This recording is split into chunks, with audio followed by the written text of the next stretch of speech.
श्री स्वामी समर्थ। तुम्हा सगळ्यांच्या आपल्या स्वामी सूत्र चॅनलवर मनापासून स्वागत। स्वामी भक्त हो, आज पुन्हा एकदा तुमच्यासाठी नवीन व्हिडिओ घेऊन आलेली आहे। व्हिडिओच्या माध्यमातून एक छोटासा उपाय, छोटीशी सेवा आपण जाणून घेणार आहोत। आता हा जो उपाय आपण जाणून घेणार आहोत तो उपाय आपल्या आर्थिक समस्या सुटण्यासाठी आहे, कर्जाची समस्या सुटण्यासाठी आहे। या व्यतिरिक्त जर पैसा येतो पण टिकत नसेल किंवा पैसा आला की काहीतरी खर्च उद्भवत असेल तर अशा वेळेस हा उपाय तुम्ही नक्कीच करून बघू शकतात। आलेला पैसा टिकण्यासाठी, लक्ष्मी प्राप्तीसाठी हा उपाय तुम्ही करू शकतात। तर बघा, उपाय करण्यापूर्वी एक गोष्ट सांगू इच्छिते की जी व्यक्ती अगदी मनापासून उपाय करते किंवा सेवा करते त्याच व्यक्तीला अनुभव येतात, हे लक्षात घ्या। फक्त वरवरचं कुणाचं तरी ऐकलं आणि म्हणून करायचं आणि एकीकडे आपण म्हणायचं की असं काहीही होत नाही, जर असा भाव तुमचा असेल तर तुम्ही उपाय करूच नका।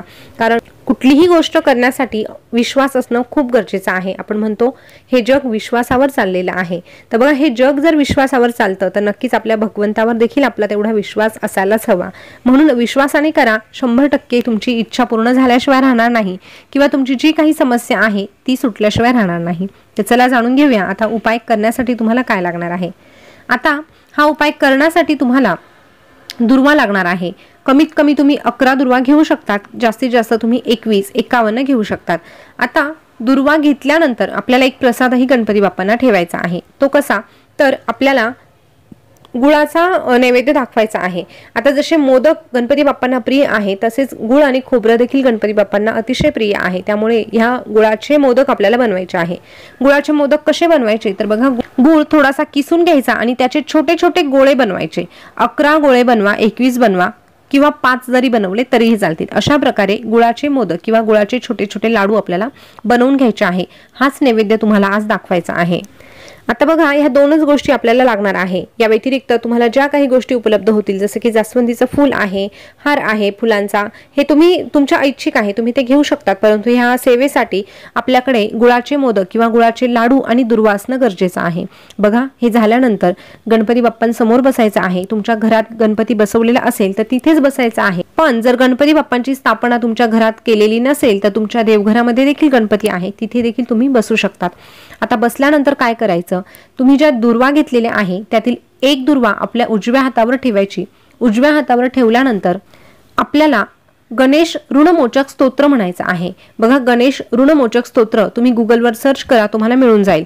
आता अशा प्रकारे एक दुर्वा हातावर ठेवून तुम्हाला एकदा हे स्तोत्र म्हणायचं आहे। आता एकदा म्हणून झाल्यानंतर ही दुर्वा गणपती बाप्पांसाठी एका डिश मध्ये काढून घ्यायची। डायरेक्ट गणपती बाप्पांना अर्पण करू नका, एक डिश घ्या, त्या डिश मध्ये एक एक दुर्वा आपल्याला जमा करायची आहे। अशा प्रकारे 11, 21 जेवढ्या तुम्ही दुर्वा घेतलेल्या आहे तेवढ्या वेळेस तुम्हाला हे स्तोत्र म्हणायचं आहे। अशा पद्धतीचा हा उपाय आहे। पण ह्या दुर्वा अर्पण करण्यापूर्वी आपल्याला गणपती बाप्पांना सांगायचं आहे की आपली जी काही समस्या आहे, जी अडचण आहे ती गणपती बाप्पांना सांगायची आहे। त्यासाठी मी हा उपाय करत आहे, ह्या दुर्वा तुम्हाला अर्पण करत आहे आणि माझा विश्वास आहे की तुम्ही माझ्या संकटातून मला मुक्त कराल, असा विश्वास त्या ठिकाणी दाखवायचा आहे। आणि त्यानंतर अशा प्रकारे जसं सांगितलं तशा पद्धतीने एक एक दुर्वा गणेश ऋणमोचक स्तोत्र म्हणून अर्पण करायचे। आता हे झाल्यानंतर तुम्हाला जे गुळाचे मोदक किंवा जे लाडू तुम्हाला आता प्रसादासाठी सांगितले होते त्याचा नैवेद्य गणपती बाप्पांना दाखवायचा आहे आणि गणपती बाप्पांसमोर तो प्रसाद थोडा वेळ तसाच झाकून ठेवायचा आहे।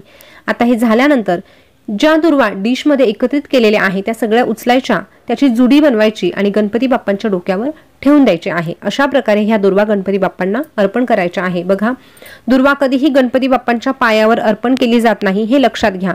एक तर तुम्ही त्याचा हार बनवू शकतात किंवा गणपती बाप्पांच्या डोक्यावर तुम्ही ह्या दुर्वा ठेवू शकतात। अशा पद्धतीने हा छोटासा उपाय आर्थिक समस्या सुटण्यासाठी तुम्हाला करायचा आहे। बघा, आता ज्यांना आज करणं शक्य आहे त्यांनी आवर्जून आजच करा। ज्यांना आज काही कारणास्तव जमणार नाही त्यांनी उद्या केलं किंवा या 10 दिवसांमध्ये कधीही केलं किंवा रोजच्या रोज केलं तरीही त्याचा फायदा तुम्हाला होणारच आहे। पण आता समजा एखादी व्यक्ती अशी आहे की नाही, मला ह्या 10 दिवसांमध्ये मला जमलंच नाही, तर बघा, तुम्ही कुठल्याही बुधवारपासून किंवा कुठल्याही संकष्टी चतुर्थीपासून ह्या सेवेला सुरुवात करू शकतात। आता 10 दिवसांचा गणपती आहे म्हणून आपण ह्या 10 दिवसांमध्ये करतो। या व्यतिरिक्त तुम्हाला 11 दिवस, 21 दिवस, 51 दिवस जरी संकल्प घेऊन ही सेवा करायची असेल तर संकल्प घ्या की ह्या दिवसांपर्यंत मी अशी सेवा करणार आहे, माझी ही समस्या सुटण्यासाठी मी ही सेवा करत आहे आणि ह्या सेवेमध्ये जे काही नियमधर्म आहे ते मी पाळणार आहे। आता तुम्ही तशा पद्धतीचा संकल्प घेणार असाल तर तुम्हाला मांसाहार पूर्णपणे बंदच करायचा आहे। आता असेही गणपती बाप्पा आहे त्यामुळे मांसाहार हा बंदच आहे, म्हणून तो नियम आता सांगितला नाही, पण नंतर कधी तुम्ही करणार असाल तर तो नियम पाळणं मात्र तुम्हाला बंधनकारक आहे।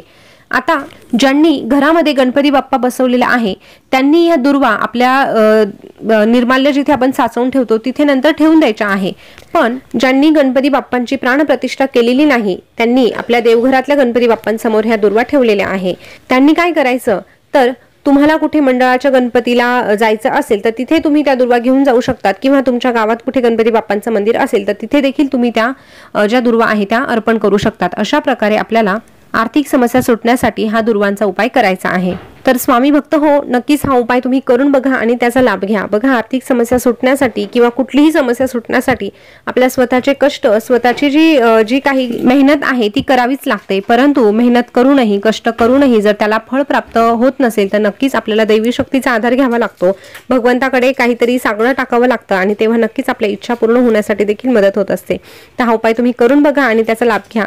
यासोबतच यासंबंधी जर तुम्हाला काही शंका असतील तर कमेंट करून नक्की विचारा। पुन्हा भेटूया नवीन व्हिडिओ सोबत नवीन माहिती घेऊन। तोपर्यंत बोलत रहा श्री स्वामी समर्थ, जय जय स्वामी समर्थ। श्री स्वामी समर्थ, जय जय स्वामी समर्थ। धन्यवाद।